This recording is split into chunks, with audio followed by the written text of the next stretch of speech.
What's up, everyone, and welcome back to our Clone Wars Chronological Rewatch. Today we're talking about the penultimate episode, Ooh, Destiny. penultimate. The second to last episode of our entire rewatch of the Clone Wars that we found out has taken almost 5 years to do.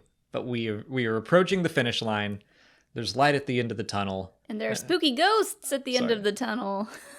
There are 5 spooky ghosts. This is an episode that I really, really like. It's another one that the first time I saw it, I was like, what is happening?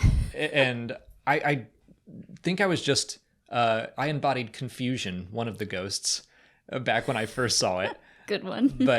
but now when I rewatch stuff like this, I'm like, this is so cool. I love it now, I think, more than I did when Star Wars gets really strange and weird and philosophical. It's a level of Star Wars that we don't get to see very often.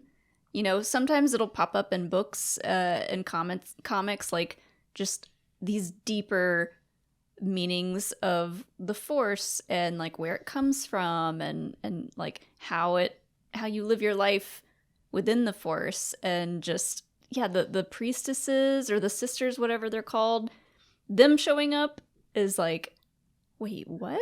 The fact that in this kids show, animated show that is still very much accessible to adults, as we're going to be talking about, like, and it's what they thought were going to be the final episodes. It just seems like George Lucas is dumping all of his philosophy in it. Be like, here, this is everything I think about the Force. Like, go. And I don't know if he planned on that, because it sounds like there was work happening on seasons 7 and 8, so I don't think they could have scrambled to make this the finale. I think it just happened that way. I think it was just the will of the Force. Mm-hmm. But this is the kind of episode that makes me rankle when I hear people talk about how Star Wars is like just lightsabers and blasters and spaceships and explosions. Because I don't think that. I think Michael Shannon, an actor that I really, really like, someone recently asked him if he would ever do Star Wars, and he was like, nah, it's just like, they're nothing more than surface level popcorn flicks or something. And I'm like, sir, respectfully disagree. I mean, you can choose to enjoy your Star Wars that way, which is fine. But then, you know, you have people like us who choose to go a little bit deeper and a little bit deeper.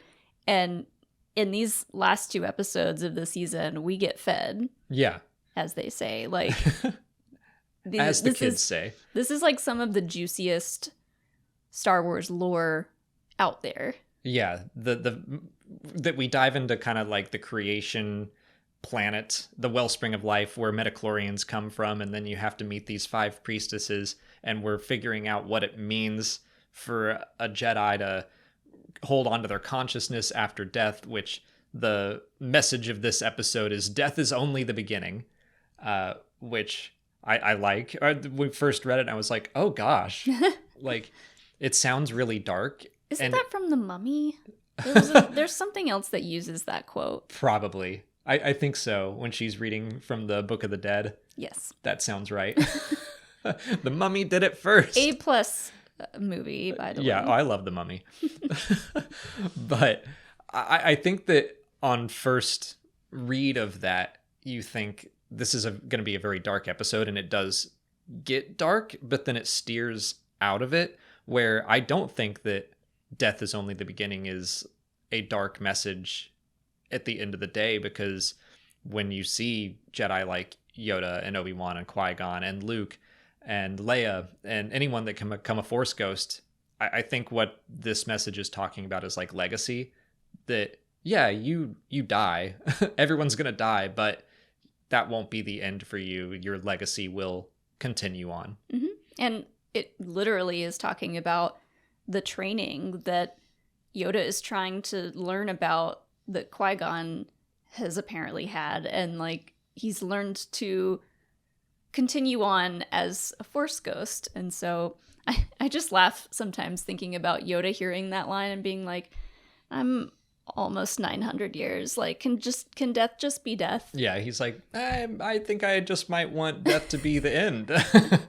But no, he's that's why I love Yoda. He's still curious. He's still learning about the Force, even though he's been studying it for longer than anyone. And I really like that he is relearning some lessons here, which we'll talk about kind of the release order of some stuff in a second. But he goes in to face his inner darkness, which is a scene that I love with like the little dark side imp Yoda running around.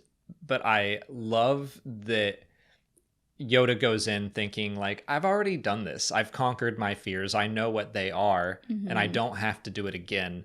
But that is very much a message of Star Wars and of being a Jedi, is that that's not a one-time thing. That you can't just wake up, like one day you did great, you didn't give in to your fear, your anger, and then that means you'll never do it again. It's like, no, every single day you're going to have to face new fears or the same fears, and you might handle it differently. Yeah. And for Yoda to, the priestesses straight up say like, yay, you conquered your hubris.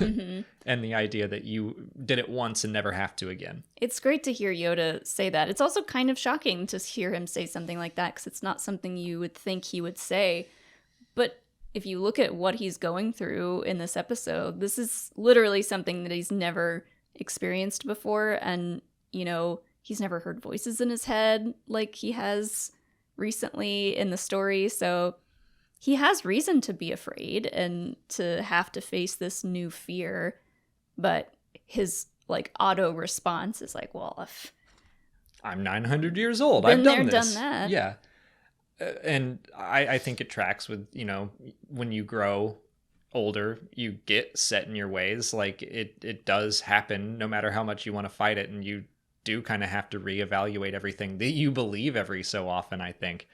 And to watch Yoda go through that, I think is great. And I love the way that he beats his darkness, is that at first he's just denying that it's there.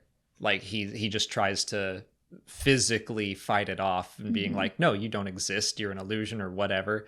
But the way that he wins is to just absorb it and accept it and be like, no, you're right. Denying you gives you more power. If I ignore you, you're going to grow stronger while my back is turned, basically. And instead, he just brings it all in. And I love how, like, scared the little imp Yoda is. the shadow Yoda. Yeah. It's like, no, I don't want you to do this. But that is the idea that we've talked about this, I feel, a lot recently in various Star Wars things. But the dark side is part of the Force, and you can't just pretend it's not there. The dark side is within all of us, and that's what I was like. There was recently a comic where Yoda taught this exact lesson to a Padawan back when Dooku was still part of the Jedi Order.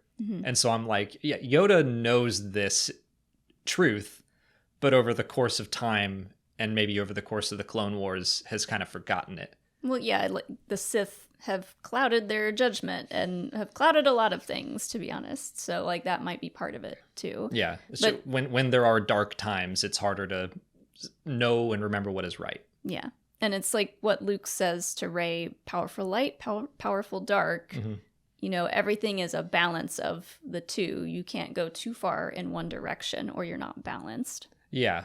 Well, it's like, I think that George's philosophy is that the dark side is within you, but don't give in to it.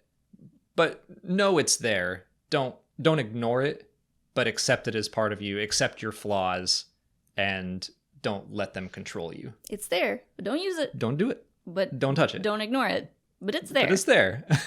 And it's scary. It's a complicated thing to put at the end of what was originally the end of your Star Wars cartoon series. Yeah. I couldn't help but like think about the people watching this for the first time when it dropped for the very first time back then, because we weren't watching it live back then. And then being like, what is this? Where's Anakin? Like, where's Obi-Wan? Is this where we're ending things? Like, that would have blown my mind. Yeah, it would have been weird. And we'll talk about how it all ends in the final episode recap. But this still, like, I don't know if people knew it was ending with these episodes, but I think I probably would have been a little nervous watching this for the first time. Like, I don't think I would have seen it for what it was. Yeah. It's abrupt. Yeah. To say the least. But after Yoda conquers his hubris, there's one final bit where he kind of gets tempted with what could have been. And he goes back to the Jedi Temple and the tree and the courtyard. And that scene's so cool. Like, it's so... They do a good job of putting the audience in Yoda's shoes for both of these final episodes. Because, like, I long to see that stuff. To see Dooku still as a Jedi and Qui-Gon still around. Mm-hmm. And several Jedi who had died over the course of the Clone Wars are still there. Ahsoka's still there. Mm-hmm. And it's like Yoda being distracted by what could have been. Yeah. And it's something that he, you know, partially feels responsible for a lot of those Jedi. Yeah, I'm sure he does. What happened to them. So it's like extra emotional for him to see that and then power through it and be like, nope, I know what this is. Yeah, like you can't live in the past. And I think that's what that temptation is, where like Yoda, you probably could have made some different decisions before the Clone Wars happened and all of these people would still be around, but you can't change the past, so you can't live there either. And it's just a lot about like accepting your decisions, who you are, your flaws, everything. And I mean, that's what the priestesses tell him to do, is like to become one with the Force and keep going on. You have to know who you are backwards and forwards. And so that's what he's doing. Mm-hmm. But the last little bit that they send him to do, his last final mission, is to go to Moraband. And that's where the next episode picks up. So we're going to cover that in our very final Clone Wars rewatch episode next week, I think. Or next time. Hopefully it's next week. But until then, please like this video, subscribe to the channel. Follow us on Twitter, Instagram, Facebook, and TikTok. And consider checking out our Patreon page. As always, thanks for watching, and may the Force be with you.